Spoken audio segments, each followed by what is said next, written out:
மருந்து போட்டால் மட்டும்தான் உயிரோடு இருக்க முடியும்னு சொல்லிட்டாங்க.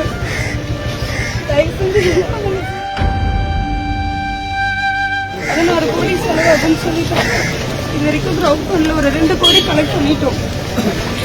இதுக்கு மேலே எங்களால் போராடவே முடியல சார்.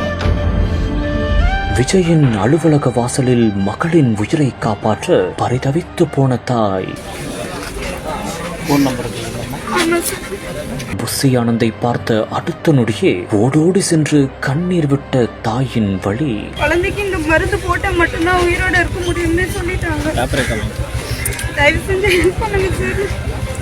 பார்த்ததும் கலங்கி போன புஸ்ஸி ஆனந்த் யோசிக்காமல் செய்த செயல். நம்ம ட்விட்டர் பேஜ்லயே போட்டிருக்கீங்க சார்.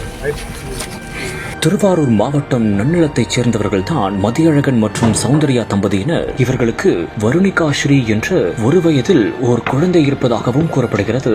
ஆனால் அந்த ஒரு குழந்தைக்குத்தான் எதிர்பாராத ஒரு நோயும் ஏற்பட்டுள்ளது. ஆம், மரபணு குறைபாட்டு நோயான SMA என கூறப்படும் ஒரு நோய் இருப்பதாகவும் இதனால் அந்த பிள்ளையால் வாய் வழியால் உணவு கூட உண்ண முடியாத ஒரு நிலை இருந்துள்ளது. முக்கியமாக இடுப்பில் அறுவை சிகிச்சையும் செய்து டியூப் மூலமாகத்தான் உணவே செலுத்தப்படுகிறதாம். இப்படிப்பட்ட ஒரு நோயை குணப்படுத்த வேண்டும் என்றால் அவர்களுக்கு கிட்டத்தட்ட 14 கோடி ரூபாயில் ஓர் ஊசி செலுத்தியாக வேண்டும் என்றும் மருத்துவர்கள் தரப்பில் கூறிவிட்டனர். 16 கோடி மருந்துக்காக நாங்கள் எங்கே செல்வது என்று தாயும் தந்தையும் ஒரு நிமிடம் அதிர்ச்சி அடைந்துள்ளனர். ஆனால் தங்களின் பிள்ளையை எப்படியாவது காப்பாற்ற வேண்டும் என்று அவர்கள் போராடியும் வந்துள்ளனர். இதன் மூலம் கிட்டத்தட்ட 2 கோடியை திரட்டியதாகவும் கூறப்படுகிறது. அவர்களுக்காக சமூக வலைதளத்தில் உள்ளவர்களும் பல்வேறு நட்சத்திரங்களும் உதவியும் கோரி வீடியோவையும் வெளியிட்டுள்ளனர். இந்த ஒரு நிலையில் தான் தமிழக வெற்றி கழக தலைவரான விஜயை சந்தித்து உதவியும் கேட்க வேண்டும் என்று பனையூரில் உள்ள அவரது தலைமை அலுவலகத்திற்கு நேரில் வந்துள்ளனர். அப்போது விஜய் இல்லாததால் பொதுச் செயலாளர் புஸ்ஸி ஆனந்தை சந்தித்துள்ளனர். மேலும் அவர் உள்ளே செல்லும் அந்த ஒரு நொடியில் உடனடியாக தாய்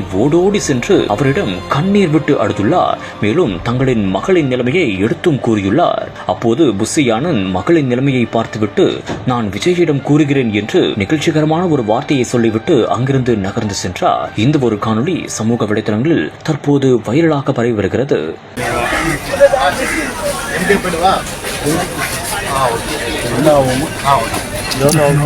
16 கோடி செலவாகுன்னு சொல்லிட்டாங்க. இது வரைக்கும் கிரவுண்ட் ஃபண்டில் ஒரு 2 கோடி கலெக்ட் பண்ணிட்டோம். இதுக்கு மேலே எங்களால் போராடவே முடியல சார்.